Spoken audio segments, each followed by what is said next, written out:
पण दिवाळी विशेष आतून मऊ आणि खुसखुशीत व खमंग अशी करंजी करणार आहोत। तुम्ही बघू शकता एकदम मस्त अशा खुसखुशीत रुचकर आणि स्वादिष्ट करंज्यांची रेसिपी मी आज तुम्हाला इथे सांगणार आहे।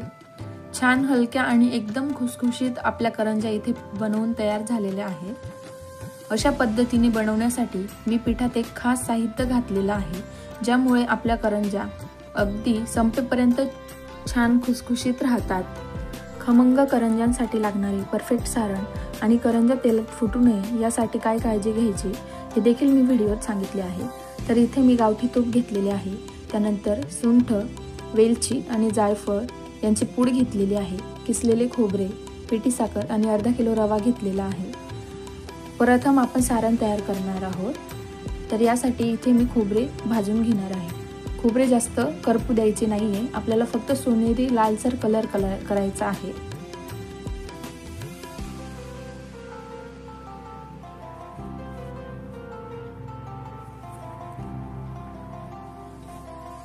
दोन ते 3 मिनिटं हे मंद आचेवरती आपल्याला खालीवरती करून भाजून घ्यायचे आहे।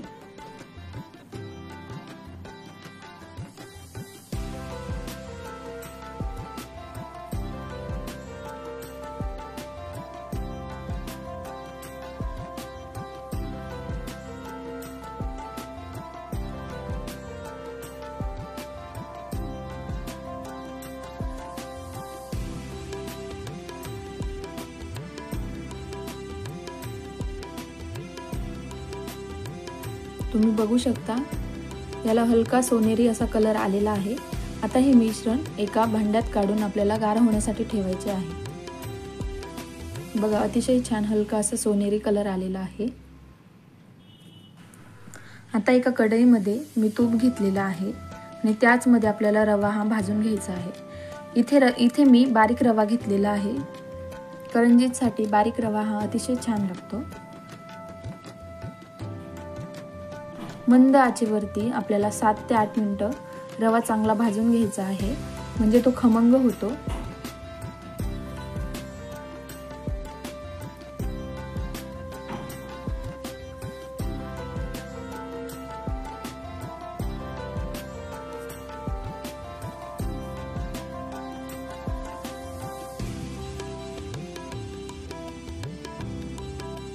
बघा आपला रवा भाजला जात आहे, किती छान दिसतोय। बारीक बारीक असे मोती दिसायला लागलेत आपल्याला, त्यावर आपण समजून जायचं की आपला रवा चांगला भाजला जात आहे।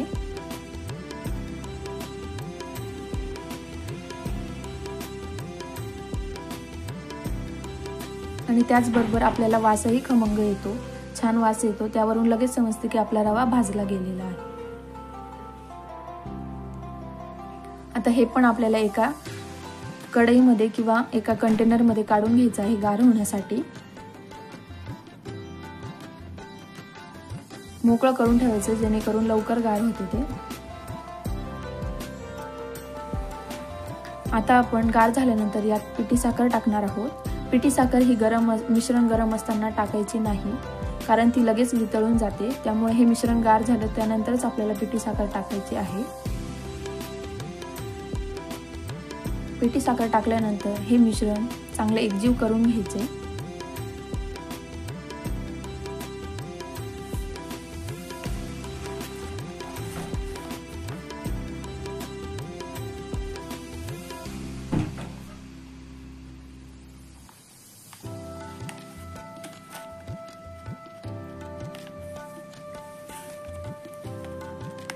आता इथे मी सुंठ, जायफळ आणि वेलची यांची जी पावडर बनवलेली होती ती पावडर इथे टाकून घेते आहे। हे मिश्रण चांगले एकजीव करून घ्यायचे।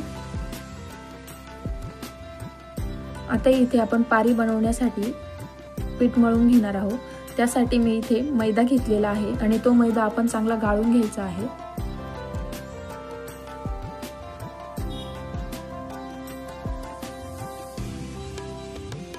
आता ती तुम्हाला सांगितल्याप्रमाणे एक खास पद्धत म्हणजे इथे आपल्याला थोडा रवा ऍड करायचा आहे, जेणेकरून करंजीचे वरचे आवरण हे खुसखुशीत होते।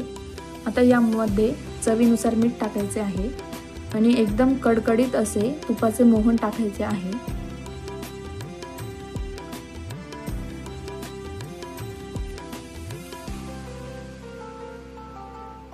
तूप गरम असल्या कारणाने मी इथे चमच्याने करून मिक्स करून घेत आहे।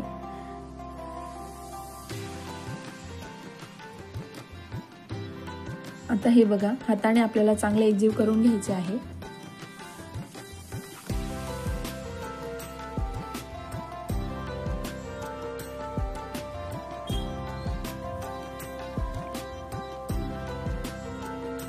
दोन्ही हातांनी चांगले पीठ असे एकजीव करून मळून घ्यायचे आहे, जेणेकरून त्यात गाठ असेल तर ती निघून जाते।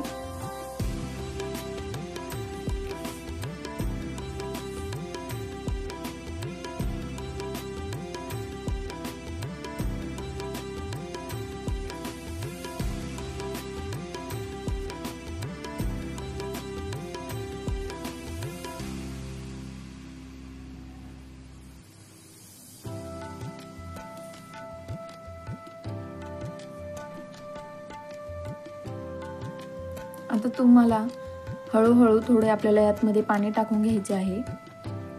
जितके लागेल तितके आपल्याला पाणी यामध्ये ऍड करायचे आहे आणि एकसारखे चांगले एकजीव असे पीठ मळून घ्यायचे आहे।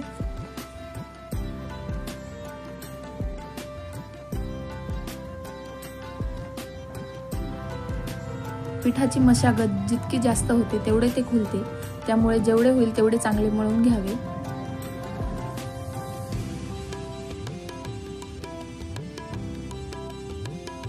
आता आपले पीठ मळून तयार आहे, तुम्ही बघू शकता। अशा प्रकारे पीठ आपल्याला मळायचे आहे।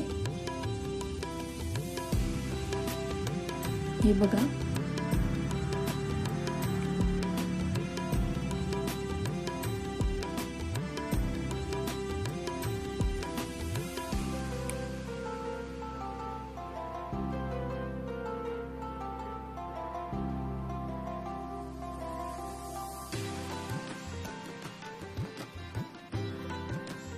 आता हे 10 मिनिटे आपल्याला झाकून ठेवायचे आहे।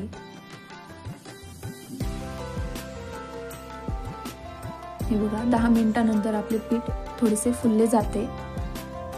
अतिशय मऊ आणि चांगले पीठ झालेले आहे।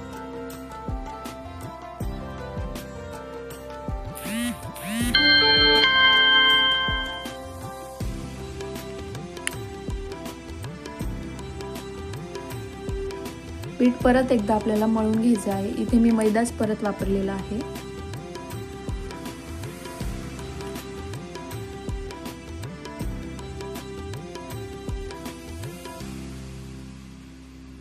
हे सारण तुम्ही 1.5 ते 2 महिने आरामशीर स्टोअर करून ठेवू शकता। याला कुठलीही कीड लागत नाही। तुम्हाला जितके हवे आहे तितके तुम्ही सारण आता यूज करायचे आहे। मी यातले अर्धे सारण यूज करणार आहे।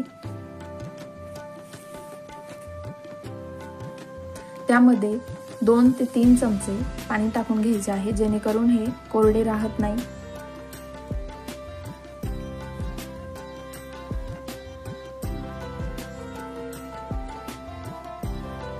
पाणी टाकल्यानंतर 2 मिनिटं चांगले आपल्याला मिक्स करून घ्यायचे आहे।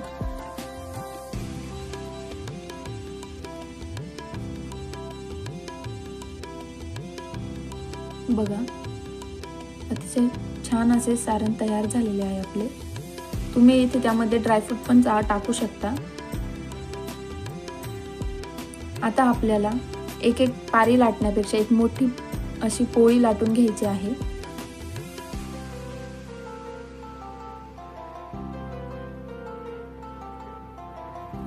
इथे मी पुऱ्या बनवणार आहे। पुऱ्या बनवतो आपण तसे इथे बनवून घ्यायचे।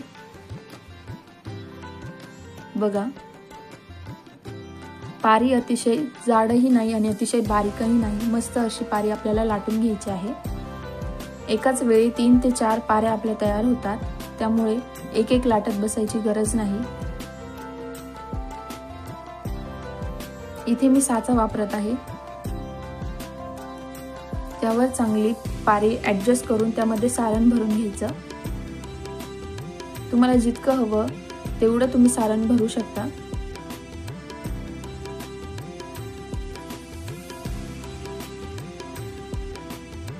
साच्याला आजूबाजूने तुम्ही दूधही लावू शकता, पण मी इथे पाणी वापरले आहे, कारण नंतर दुधाचा वास येतो, त्याच्यामुळे पाणीच लावावे।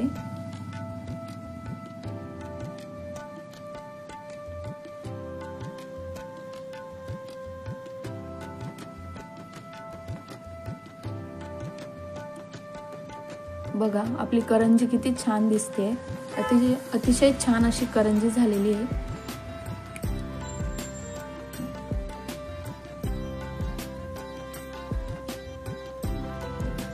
अजून एक करंजी करून दाखवते।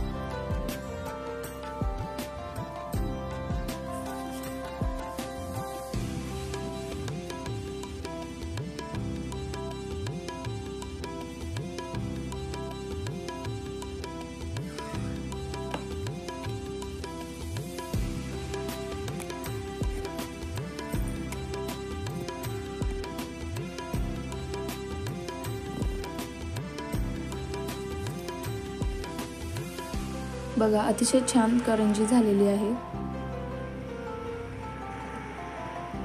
जास्त सारण भरल्यामुळे करंजी आपली लूज पडत नाही। आता मी इथे एक ताट घेतलेला आहे आणि ताटावरती एक रुमाल टाकलेला आहे। त्या रुमालामध्येच आपल्याला करंज्या ठेवायच्या आहे आणि त्या झाकून ठेवायच्या आहे। बघा जेणेकरून या सुकत नाहीत आणि तेलात टाकल्यानंतर फुटत नाही, त्यामुळे करंजी झाल्यानंतर आपल्याला त्या झाकून ठेवायच्या आहे। ही ट्रिक तुम्ही लक्षात ठेवा। अशा पद्धतीने मी सर्व करंज्या तयार करून घेतलेल्या आहेत।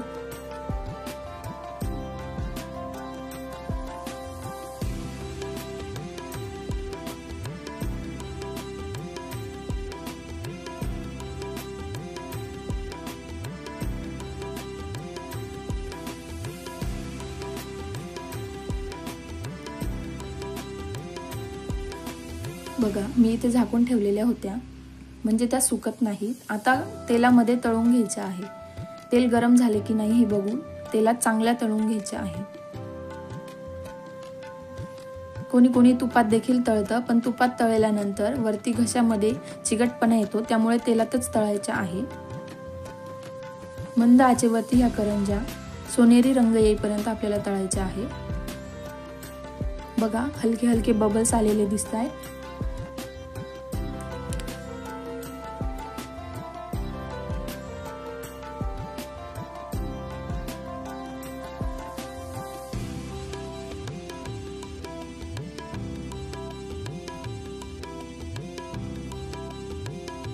मंद आचेवरती ह्या करंज्या आपल्याला तळून घ्यायच्या आहेत।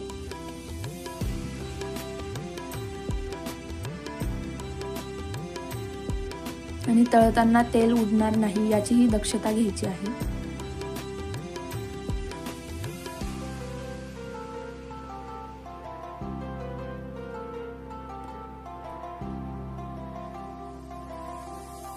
बघा एकही करंजी आपली फुटलेली नाहीये।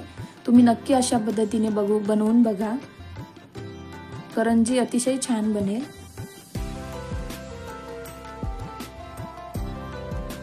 सोनेरी कलर आला आहे। आता आपल्या करंज्या रेडी आहे। तुम्ही बघू शकता किती छान फुगल्या आहेत आणि बबल्सही छान आलेले आहेत। एकही करंजी आपली फुटलेली नाहीये। बघा अतिशय छान झाले आहे। आवरणही खुसखुशीत असे झालेले आहे, खमंग। अशाच पद्धतीने मी आता सगळ्या करंज्या तळून घेणार आहे।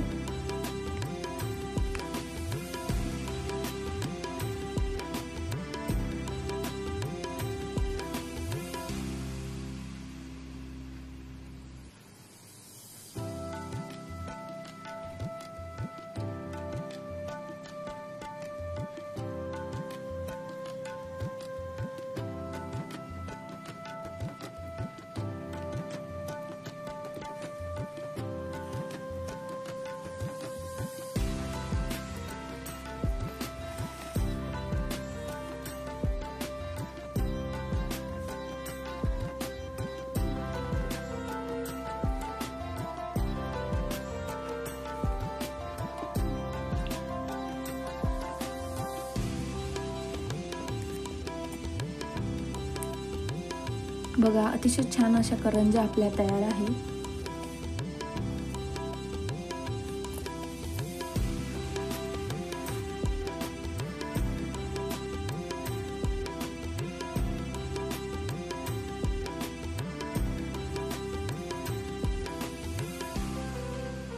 तुम्ही बघू शकता करंजीची कोटिंग आपली किती छान आलेली आहे, क्रिस्पीनेस आहे।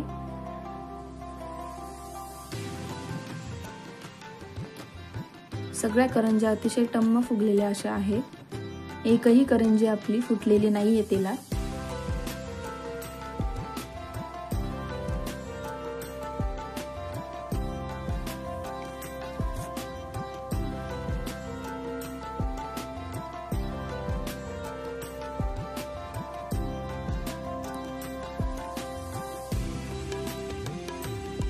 आपल्या करंजीना अतिशय छान सोनेरी असा कलर आलेला आहे।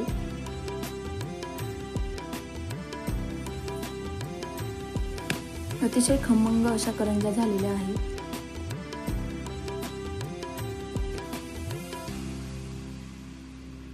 मी तुम्हाला एक तोडून दाखवते।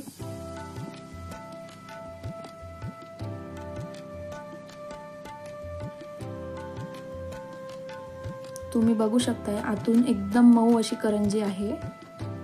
हे बघा सारणही किती छान दिसतंय आपलं। लहान मुले आणि वयस्कर लोकही अतिशय आवडीने खातील अशी करंजी झालेली आहे। आतून मऊ आणि बाहेरनं क्रिस्पी अशी।